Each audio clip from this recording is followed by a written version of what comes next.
Professor Carmody is in the house with a red tie, taking you into a very graphic video that happened last month. Last month in LA, there's a graphic video which showed a teacher. Which showed about a teacher.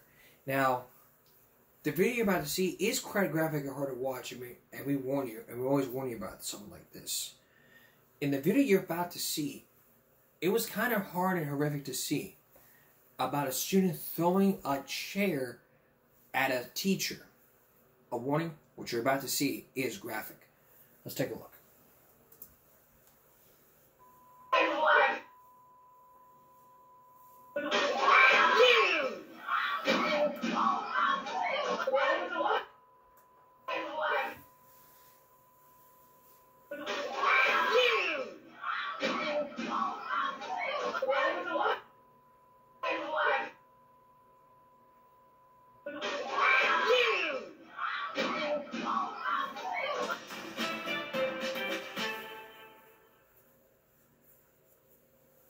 Now you see, that was kind of tough to watch. That teacher was found unconscious after the chair was thrown. We don't know the teacher's name or the exact medical conditions, but we will keep you posted on updates as they continue to come along in times of crisis like this. But some common sense needs to start to look.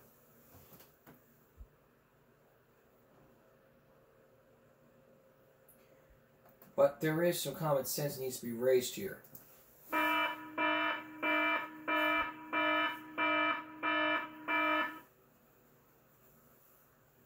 You don't throw a chair at a teacher, period. You can be charged with, that's a battery. In any state that you live in, you can be charged with the battery, just as simple and just as easy.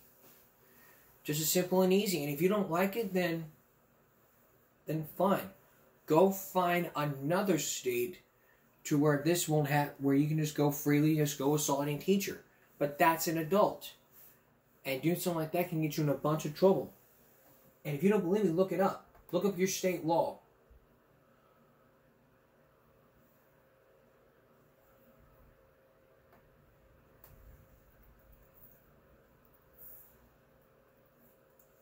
Just look up your state law and do your research.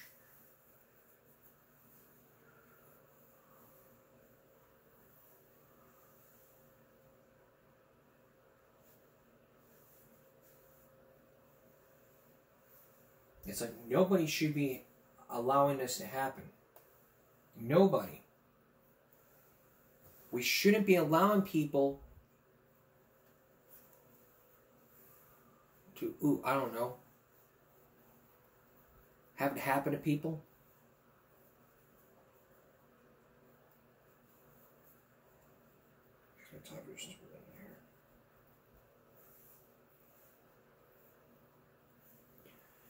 Nobody should be allowing this to happen. Nobody. And it's just as simple as this. You never want to do that. You never want to hit a teacher or assault a teacher. That can result in you being charged for assault and battery. Or assault on a public employee, depending on one of the two or how you look at it.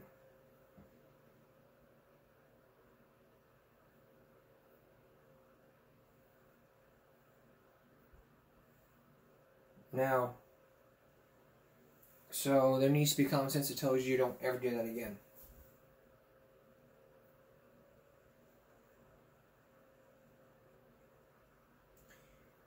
It was President Biden's 81st birthday, and they planted Thanksgiving turkeys on his birthday as a gift. It's my birthday today. The president was in a jovial mood today as he celebrated his 81st birthday. I just want you to know it's difficult turning 60. Difficult. But when he tried to joke about pardoning two turkeys, Liberty and Bell, he got all mixed up.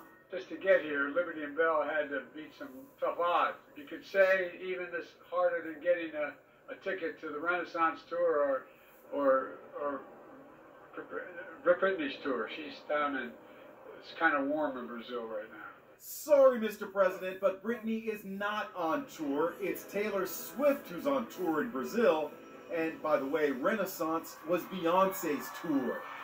Biden's repeated gaffes and stumbles are reportedly sparking serious concern among his staff as the 2024 presidential campaign looms. According to the New York Times, some on Biden's staff are jokingly suggesting encasing Biden in bubble wrap for the next 12 months to make sure he does not trip and fall. They're reportedly calling it Operation Bubble Wrap. What does the White House have to say? Is there a real alarm happening behind the scenes that the president is simply too old to stick around for another 4 years? No, there's no alarm happening behind the scenes. It's me, your old boy Joe. Meanwhile, SNL poked fun at the president's recent meeting with China's President Xi. To keep things on the rails, I'm going to read from the teleprompter. I had a great meeting with President Roman numeral 11.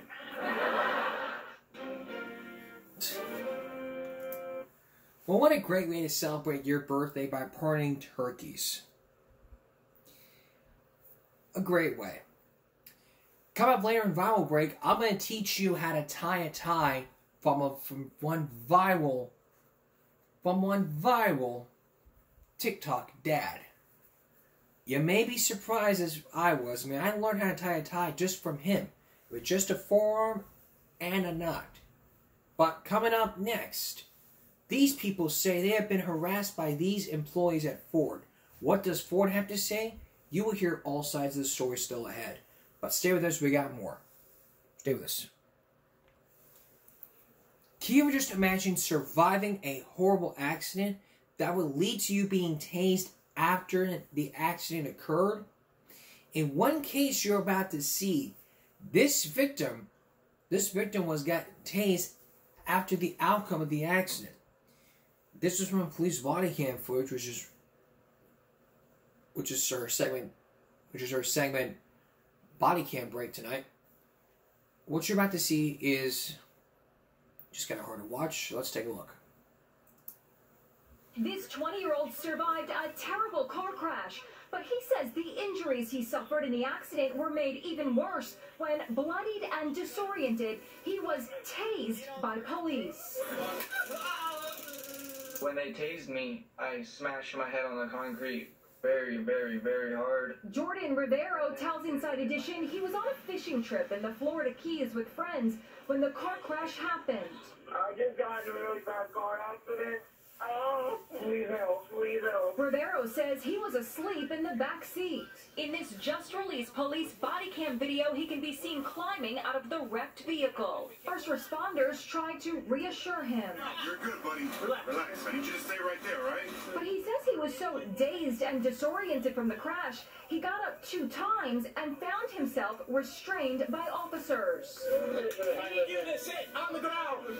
So sit. Okay, I'm sorry. Then Rivero gets up a 3rd time. What follows is another tussle. Then this. Get on the ground.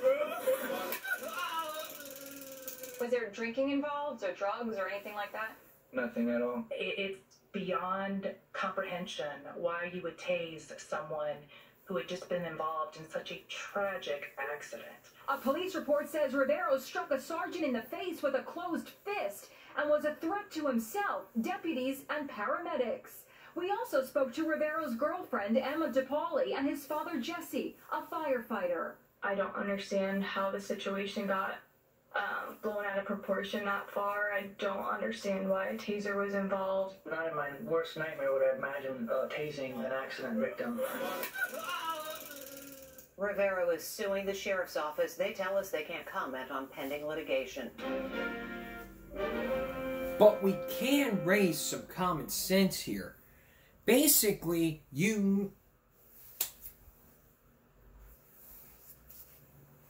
sorry about that. You never ever want to start doing that. I mean, they tell you, the cop tells you to do something, you do it. You don't sit there and start talking back to somebody. You don't. You may hear from me, or you may hear from someone else, but you may hear from a lawyer. You may hear from somebody else, but let me tell you, as somebody who's been doing this, I know. I'm friends with every officer around in the CCPD. You may ask somebody about it, and they may tell you that, But I've never even struck an officer, and even if I did, I would never be here.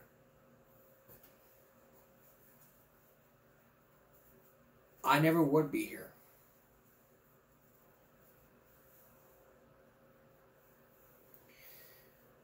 I said later on we're going to talk on a Robert, but a bit later I'm going to show you how you can how you can tie a tie from a famous father. But I'm going to take out this tie for just a minute here so I can show you how I did. I mean, let's face it.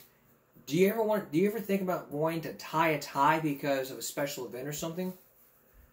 We've all seen all these videos because really, you're going to that big business, you're having a big business meeting or whatever. And sorry for that. You're having like a big business meeting or whatever, and you want to look all nice, but you don't know how to tie a tie. Well, clearly we look at some videos on YouTube all about how to tie a tie because it's our first time.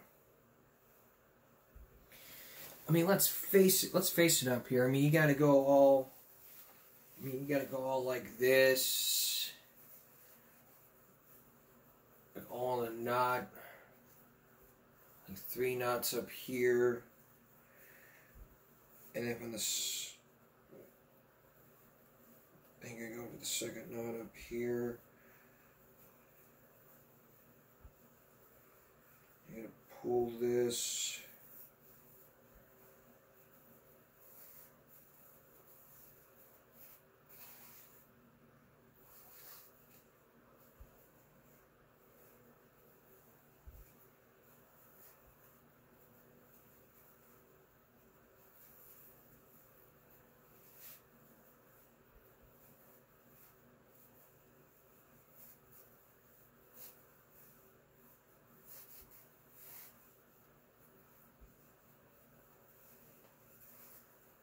I digress. I mean, I once did this, and a bit later on, I'm going to show you from a Bible dad. But we're gonna move on to medical issues right now. Coming up next, these people have died from HMOs, and how can you tell me we need an HMO or not? Tom Joe will explain. Please stay with us. Now a story about the cost of death, basically from patients with HMOs. Tonight, a story about some murders that happened during these practices in one community hospital.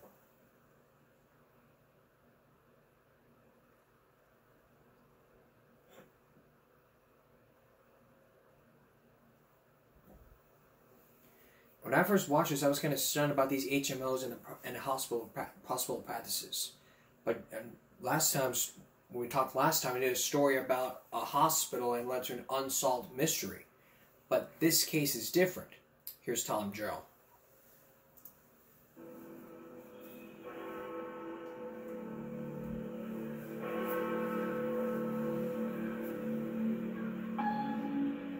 It was the vacation of a lifetime for Karen and Pete Smith, a young couple in love, taking in as much of the world as they could. Hello, Karen. Hi, honey. Karen, come here, Karen. What's going on now? But this would be Karen's last chance to swim with the dolphins in Hawaii, or to light a candle at Notre Dame in Paris. Karen had terminal cancer. She and Pete were grabbing all the experiences of life they could as her days ran out. She wanted to see many different places as she possibly could. Whether I had to carry her through the airport in a wheelchair or whatever, she wanted to do it. Karen fought her disease with remarkable spirit, and through it all, she made a crusade of telling others her story. In Washington, Karen told a congressional subcommittee she was dying because her HMO had let her down. I'm only 28 years old, and I suffer from advanced cervical cancer, which is the direct result of a 3-year misdiagnosis by my HMO. My cancer has spread throughout my lymphatic system from my pelvis to my abdomen, and as of 6 months ago to my neck. Karen's chances for survival began slipping away 8 years ago, after she joined the Family Health Plan, a fast-growing HMO with several clinics in Milwaukee. Like most HMOs, the plan offered a package of doctors, labs, and hospital care for a set monthly premium. Pete and Karen knew they would have a limited choice of doctors, but for them, the Family Health Plan was cheaper than the alternatives. Things started to go wrong for Karen on her very first visit. She told the doctors she'd been having bleeding problems, but the lab used by the HMO said her pap smear was normal, no cancer. The problem persisted through 15 office visits over 36 months with the very same advice. Nothing serious. Her gynecologist denied and just said, well, we know it's not cancer.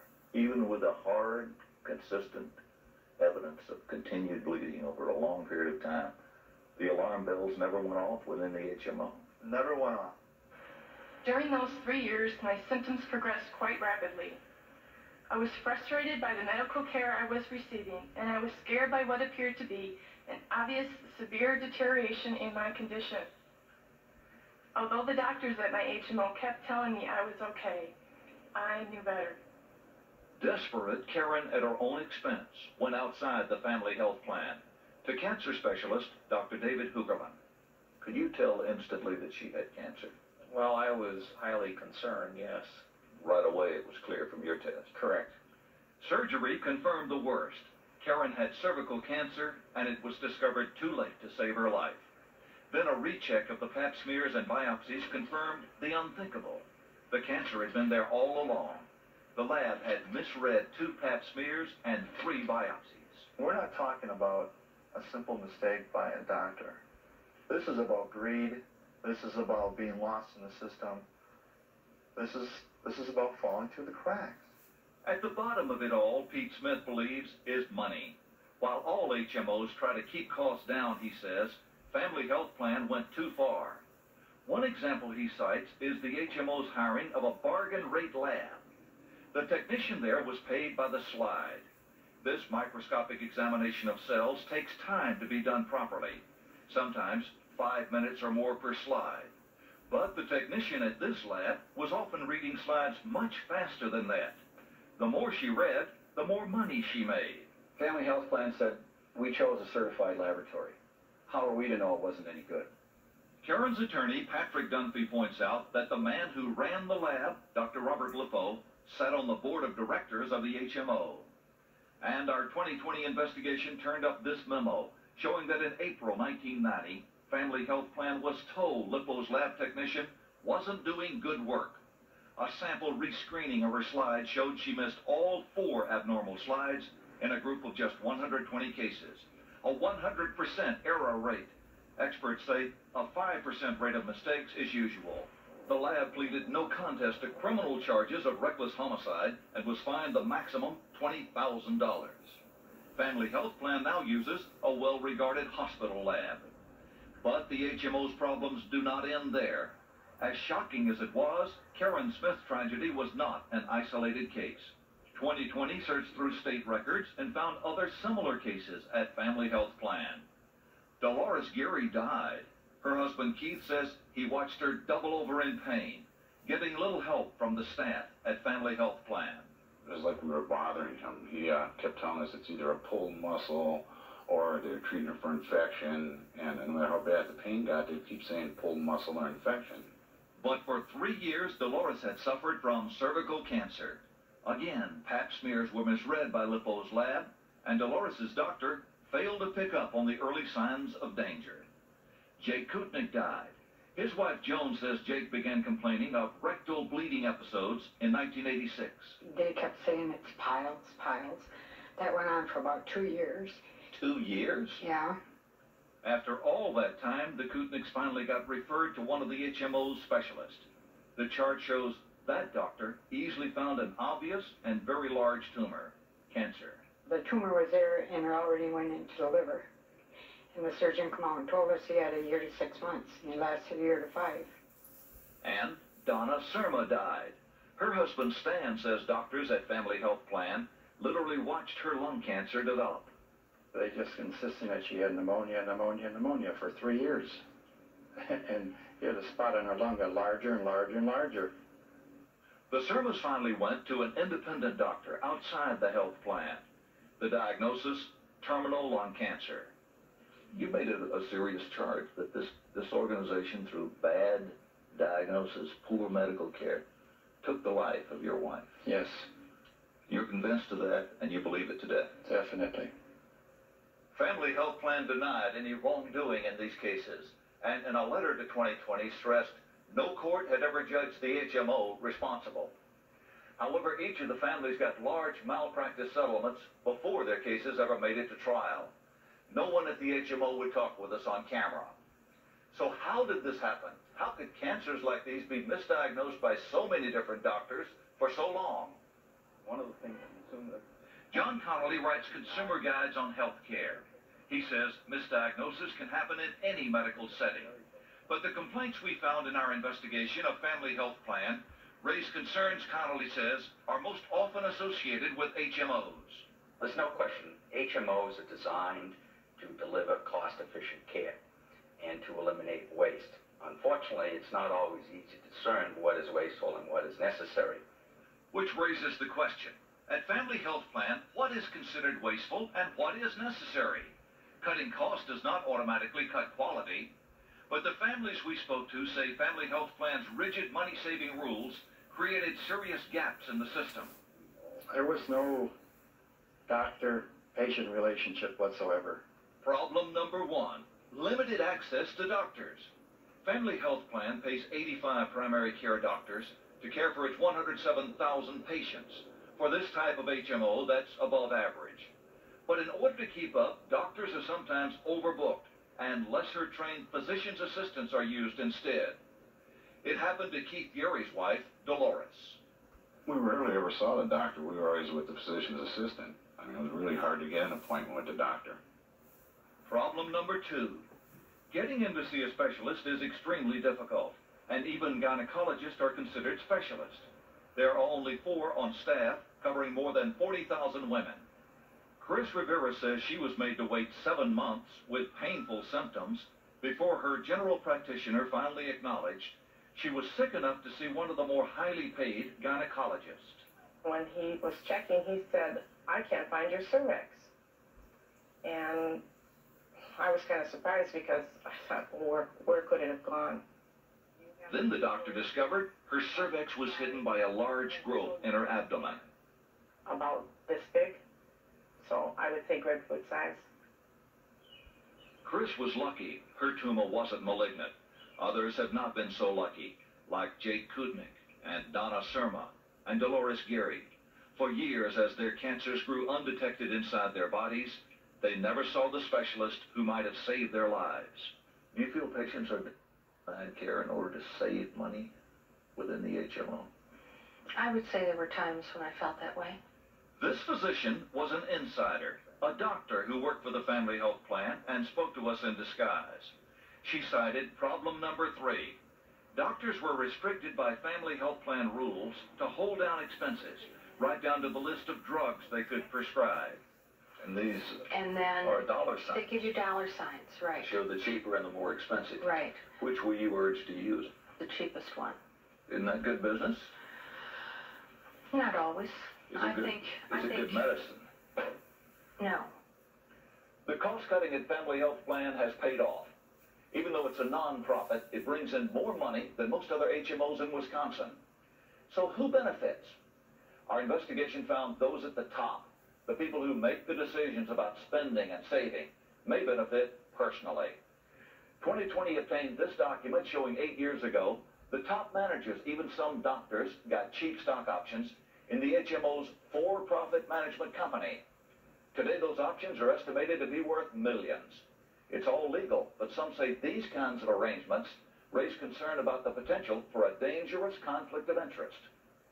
Under the old system, a physician may have been rewarded for providing you more care, perhaps more than is necessary. Under a managed care system, the incentives may be such that the physician is rewarded for providing less care. And if the physician is rewarded in that direction, then who's watching out for the patient? Pete and Karen Smith joined the Family Health Plan because it seemed to offer a lot of service for a low price. Pete says if they had known more about what they would be getting, they never would have signed up. For those out there considering an HMO from your tragic experience, is there a strong bottom line message? The only comment that I can think of is that you pay for what you get. You just assume that everything's the same. Unfortunately, that's not the correct assumption. Pete now lives alone with his anger. Karen died last March, but not before leaving her mark. One story, one voice in the continuing debate over managed care. I am so very young and should have my whole life to look forward to. I'm married to the most wonderful man, but I'll never bear his children. My parents will have to endure the ultimate nightmare of outliving their youngest child's life. You see, I'm not the only one affected by this abuse. My HMO family health plan has shattered the lives of everyone around me. Poor soul. Tom, this is one of the most important decisions that families have to make now. Beyond a doubt. How do you choose an HMO? It's complicated, Barbara, but consumer experts point to these considerations. One, can you choose your own doctors? Don't get stuck with the ones they have and they insist that you use them. Choose your own doctors if you can under a plan. Two, can you get an outside medical specialist in a crisis? Easily. Three, and some plans are offering this now, can you go outside the HMO for a second opinion? And for a small extra fee, some are offering that. Those are good tips to begin with. But this is an unregulated business. It is a buyer beware situation. And if you can do some homework, ask some friends, or call consumer agencies, that can help. They're all there, and they can help a great deal, and it's so major. Oh, what a decision it really is. Right. Thank you, Tom. Wow. So if you do some homework, do some research, follow some of these tips, you too won't be like these victims. Like the victims we saw.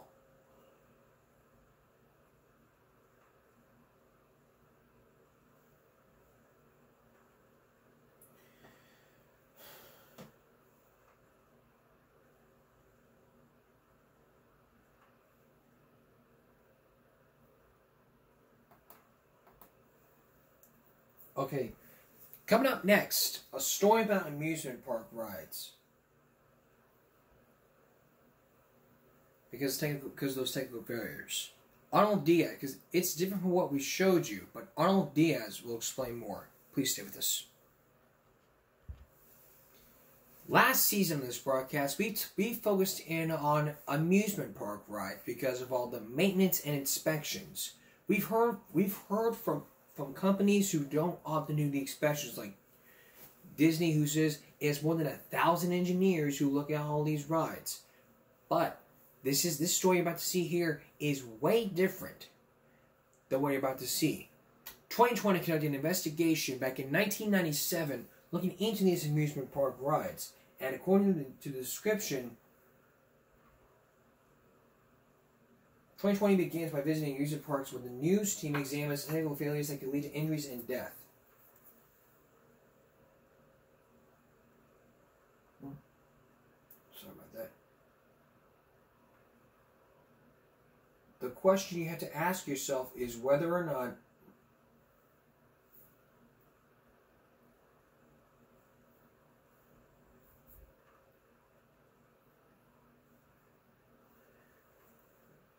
it was the right thing to do, or probably the worst thing ever. Here's Arnold Diaz. Take a view and your family. The appeal of amusement park rides is obvious. They're fast, they're scary, they're thrilling, and you assume they're safe. Usually they are, but sometimes they're not. And then they go and try them 3D reports that way to that free ball. One critic calls it amusement ride roulette, and each year there are thousands of losers. People injured on rides, some even killed. The accidents can be caused by poor maintenance, design problems, riders not following the rules, or inadequate inspections. Every year, hundreds of millions of people go on rides at amusement parks, shopping malls, church bazaars, and state fairgrounds. People assume those rides are carefully monitored and inspected.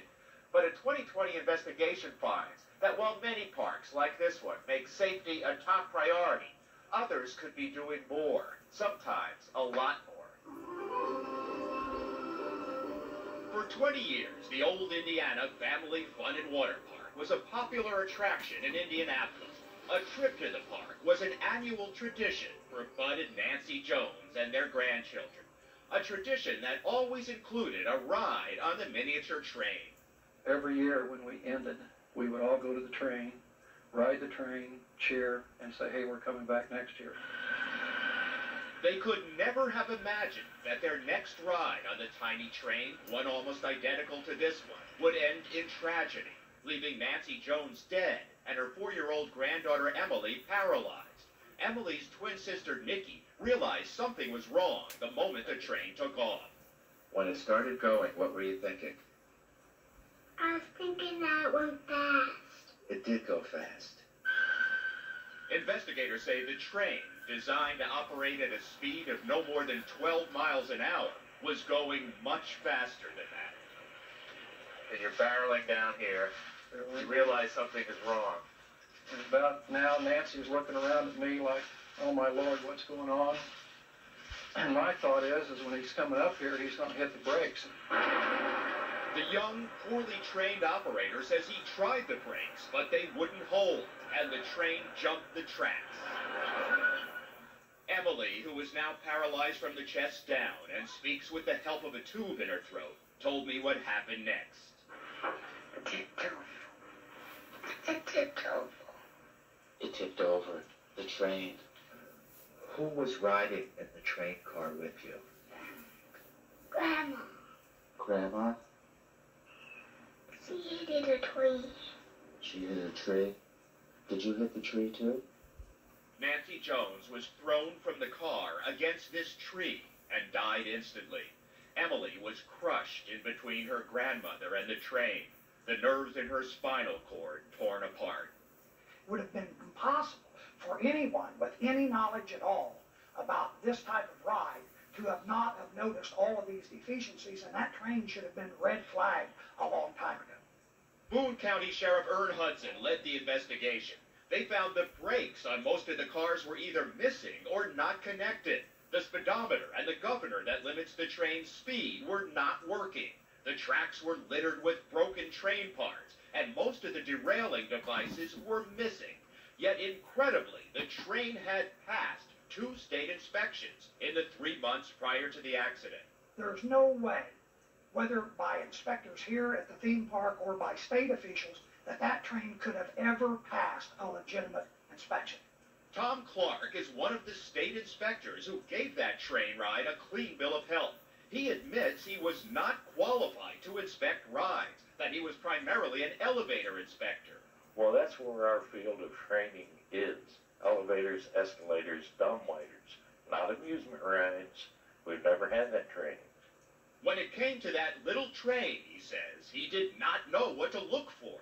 I had no idea that the passenger cars on that train even had brakes. I didn't even know that. Old Indiana's owners have shut down the park and declared bankruptcy. In response to the family's lawsuit, the owners admit being negligent, but deny knowing the train was unsafe.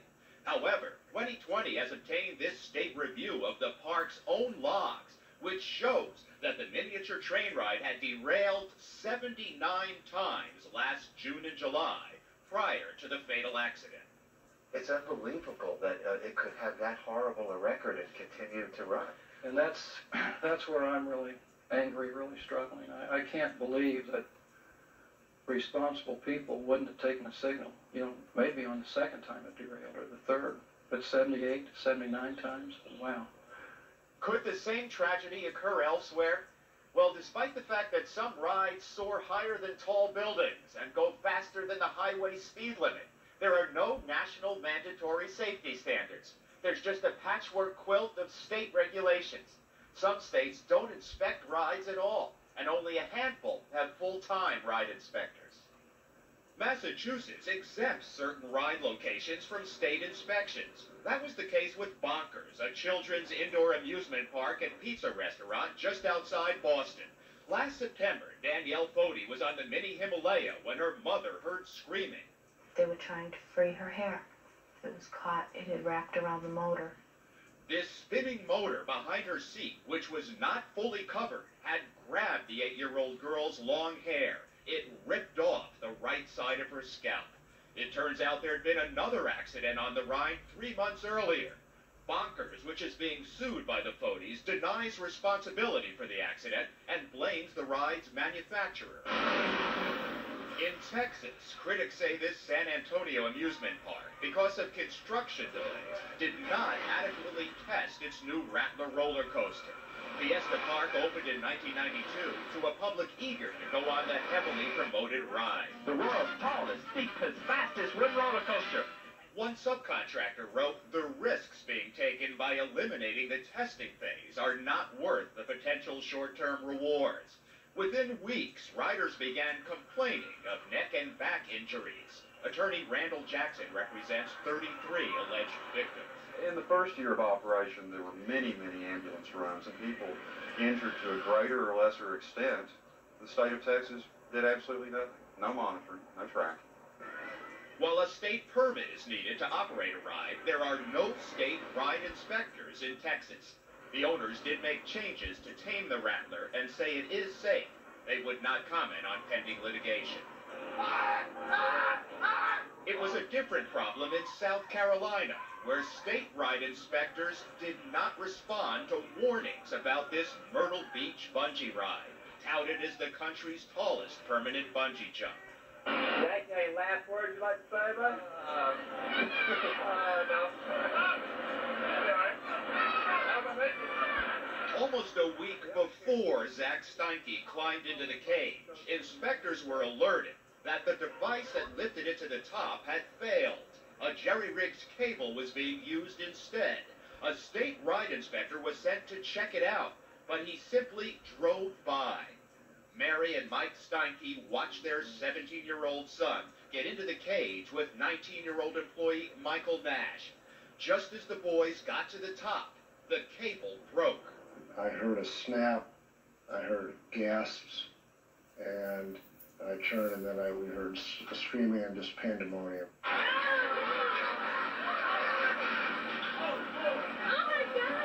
Both boys died.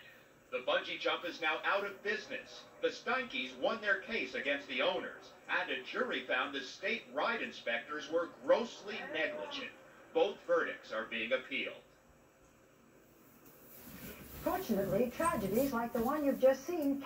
Tragedies can happen, like we showed you before, we showed in those last 2 Daily reports. Nothing is being done, and the state inspectors don't do anything. But when we come back, you are going to tag along with the city inspector, who is going to walk us through every single ride. Here's it.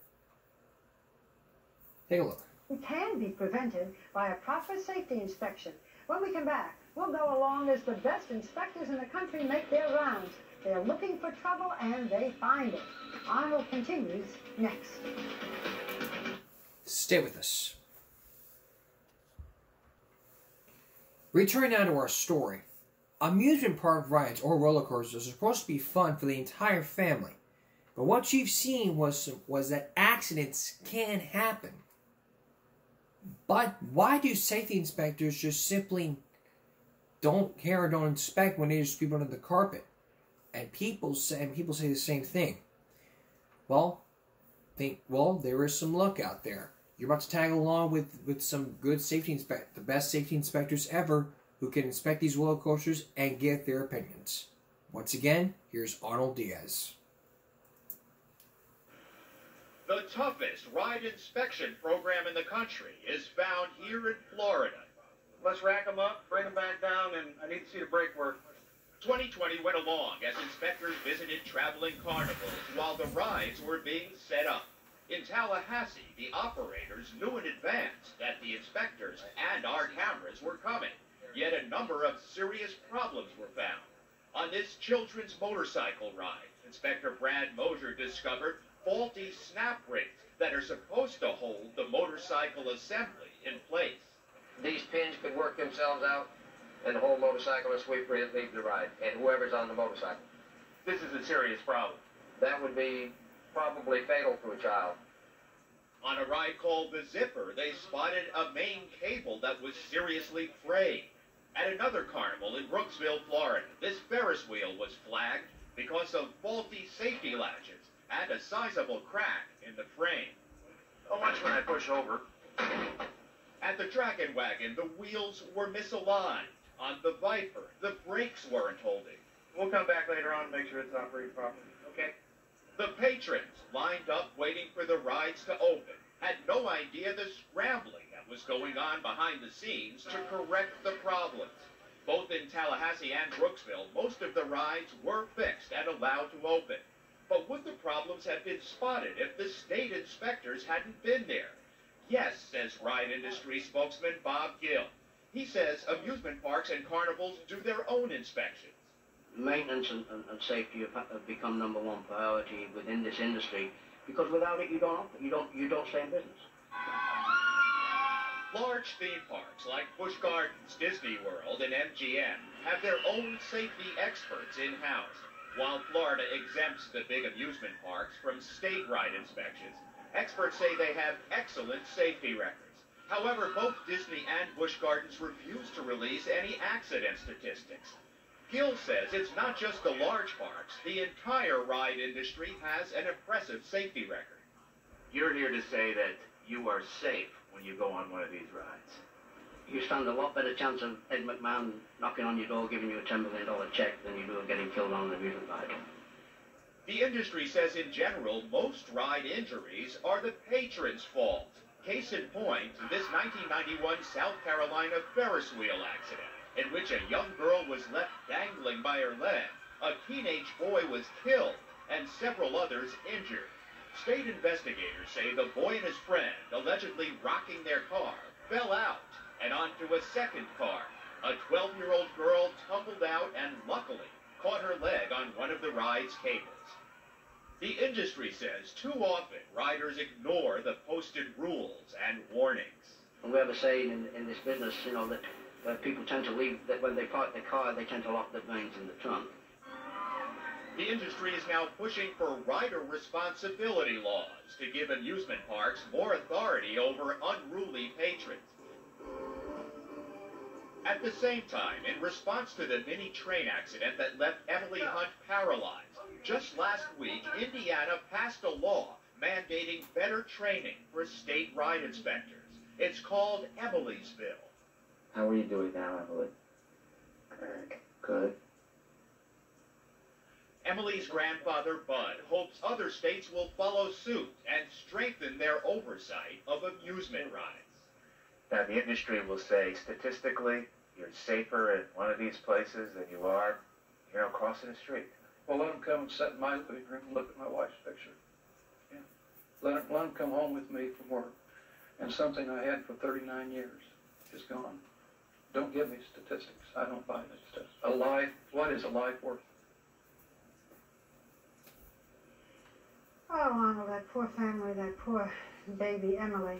But you know, if you watch this, you'd be afraid to take almost any roller coaster ride, especially. How do you know if it's properly maintained?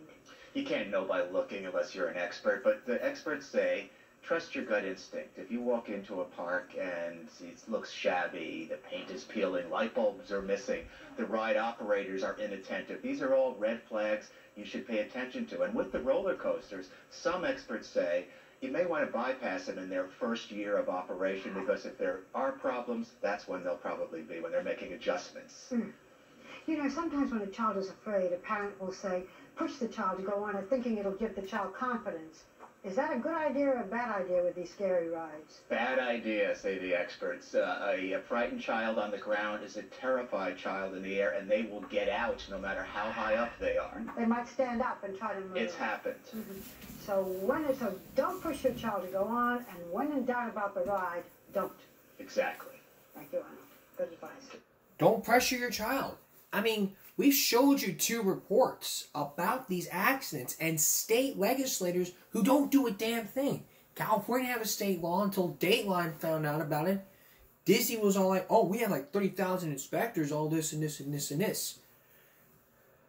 Well, there is no this and this and there is no but. I mean, every owner excuse is like, well, we inspect our own rides and we can just simply don't care.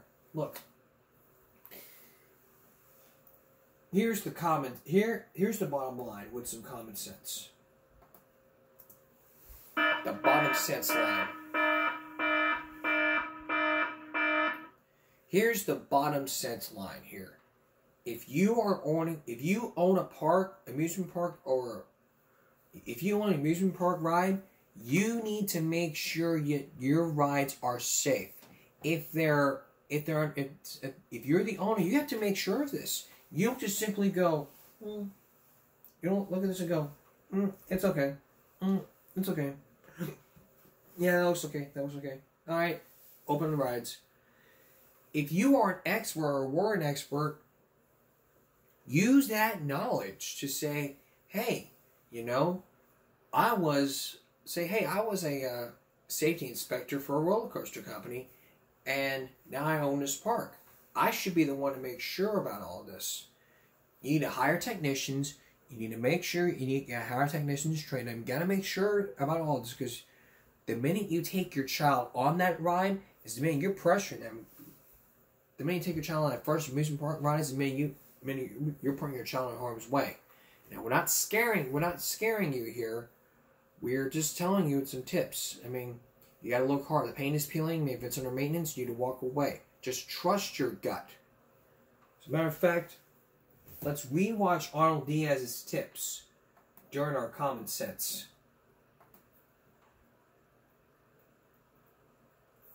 With these scary rides. Bad idea, say the experts.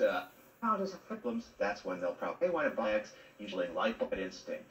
You can't know by looking unless you're an expert, but the experts say, trust your gut instinct. If you walk into a park and it looks shabby, the paint is peeling, light bulbs are missing, the ride operators are inattentive, these are all red flags you should pay attention to. And with the roller coasters, some experts say you may want to bypass them in their first year of operation, because if there are problems, that's when they'll probably be, when they're making adjustments. Sometimes when a child is afraid, a parent will say, push the child to go on it, thinking it'll give the child confidence. Is that a good idea or a bad idea with these scary rides? Bad idea, say the experts. A frightened child on the ground is a terrified child in the air, and they will get out no matter how high up they are. They might stand up and try to move. It's happened. So don't push your child to go on, and when in doubt about the ride, don't. Exactly. Thank you, Arnold. Good advice. Okay. Great advice here. And if you want to rewatch the tip, just rewatch the story here. That way you can know.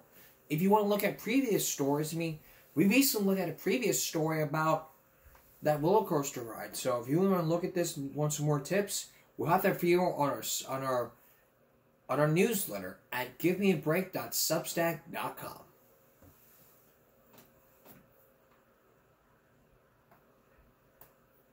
For all tips and information, including those 3 videos that we've showed you.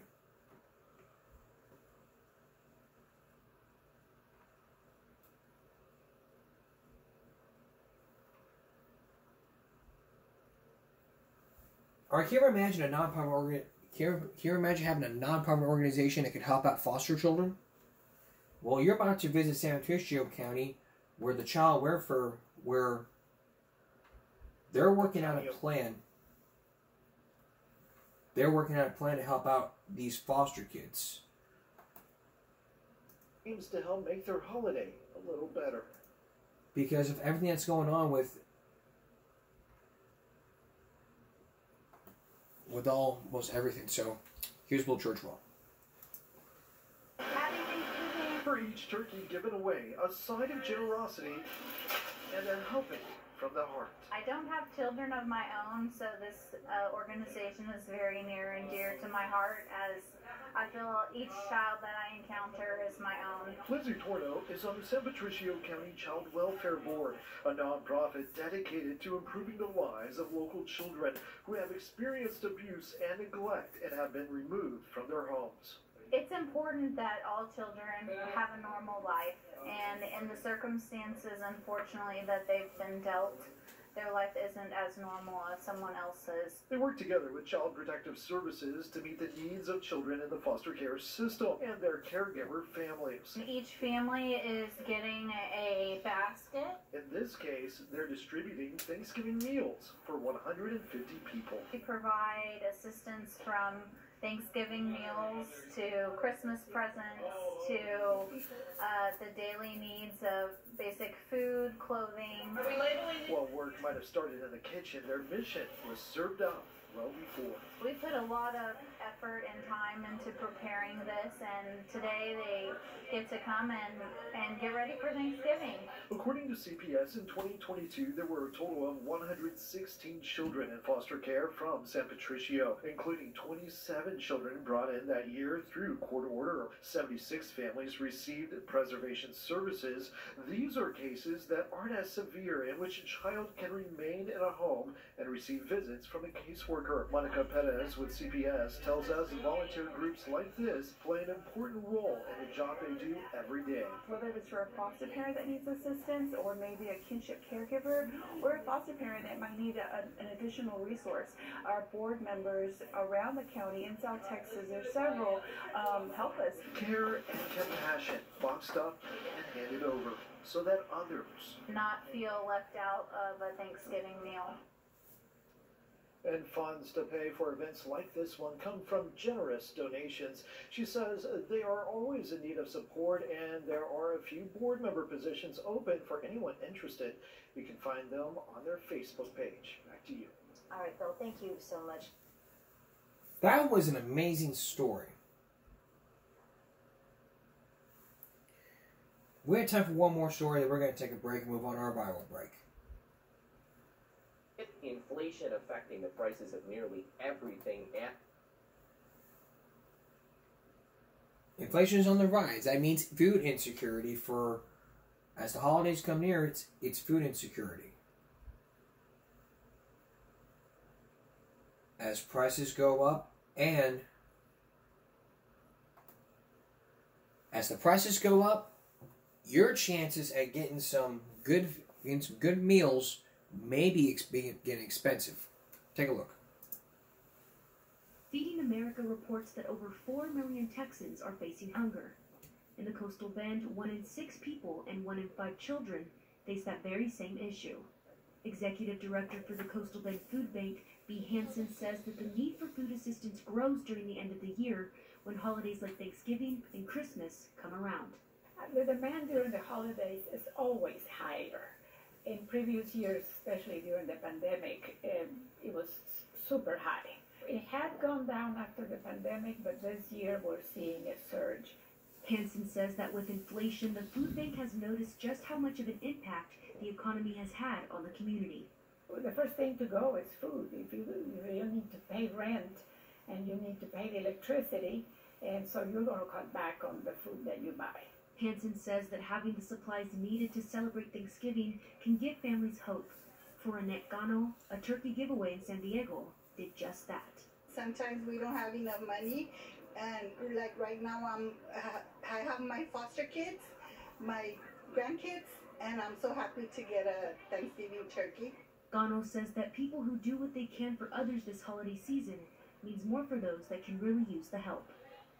It is very helpful for all the parents that are single and the grandmothers that are in foster care helping their grandkids, and all the community, the old people that need help. And as always, Hansen wants to let anyone who might be struggling to make ends meet know that it is okay to ask for assistance. She says the food bank will always be there to help. If you'd like more information on their resources, we'll have a link to that along with this story at KIIITV.com. Brandon. What a great way to help. Now, coming up on Wednesday, the cost of Thanksgiving. We're looking at more of the cost of Thanksgiving, and we have planned to tell you more about this. And we have planned to tell you more about how to smoke a turkey, and all about that sexual harassment before. We'll have a video on Wednesday or Friday. We'll be right back. Earlier today's broadcast, you saw me wearing a tie and talking about how to tie a tie. Because let's face it, we've been watching videos of all about how to tie a tie. But tonight's Bible break is going to be all about teaching rather than showing. We're going to do a little show and teach. So first, let's hear from Billy Visco, the good football player. Alright guys, I get asked, how do I tie a tie? TikTok Dad's got you. Holidays coming up, might gotta dress up. Lay that tie on your forearm like this. Easy way to do it, guys, easy. Go 1 loop over, 2 loops over, 3 loops, that's it. 3 loops over, just like that. We're gonna reach down here, under the first, grab the second, pull it up, just pull it up, straight up, just like this. We got it, watch this. We're gonna put this on, like that. Bam. Your dimple is key though, so always look in the mirror, make sure your dimple is good, like that right there. Everything is tight, everything is good. We did better. Alright guys, I get asked, how do I tie a tie? TikTok. Okay. So the way he did this is like this. Put this under the forearm here. Now, I did this once before starting this broadcast, so let me just button this up right here. I got the collar up. I got the collar up like right here. So let me show you. Let me show you one more. Let me show you again. It's under the forearm right here. That is the forearm right here. Your thumb needs to be right here. Make sure this is down, and then you go 1 loop, 2 loop, 3 loop. Then you come under from the first loop, and you go into the second loop.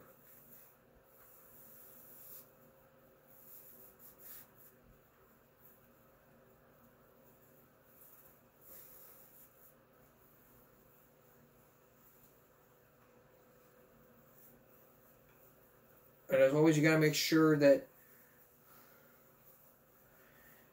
you don't ever make a mistake when it comes to doing something like this. So just release it from here.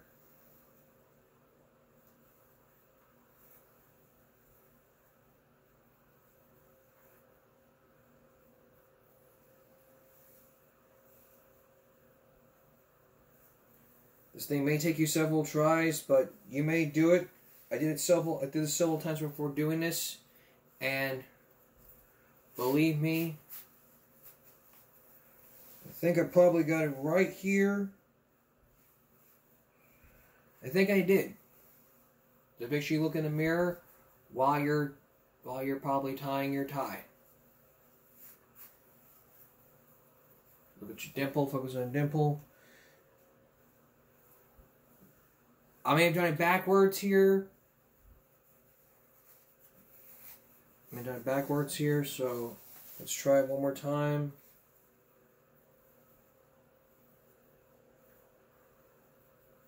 It's a first time, so if you want to learn how to tie a tie, just look at some videos on YouTube, and you can learn how to tie a tie there. But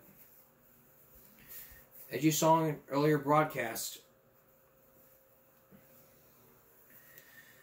it was a perfectly good tie. And sometimes it can be tough, so you want to get those clip-on ties, you can. Bow ties will work great. But the key here, the key to that good necktie